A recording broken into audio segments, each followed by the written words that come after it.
स्वामी भक्तांचा, स्वामी सेवकांचा अत्यंत पवित्र, पावन आणि शुद्ध आणि सगळ्यात मोठा दिवस येत आहे तो म्हणजे अक्कलकोट स्वामींचा प्रकट दिवस.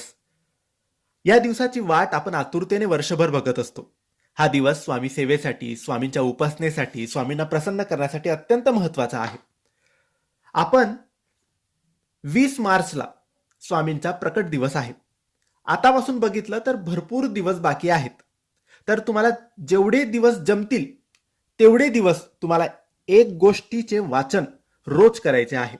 आजपासून केलं तरी चालेल, उद्यापासून केलं तरी चालेल, परवापासून केलं तरी चालेल.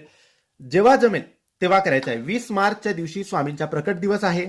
त्याआधी 11 दिवस मिळतील, 11 दिवस वाचा. त्याआधी 21 दिवस मिळतील, 21 दिवस वाचा. त्याआधी 10, 5 जेवढे दिवस तुम्हाला मिळतील तेवढे दिवस तुम्हाला हे वाचायचं आहे. हे आहे श्री स्वामी समर्थ महाराजांचं अष्टक. ते अष्टक तुम्हाला आम्ही इथे दिलेलं आहे. याच्या स्क्रीन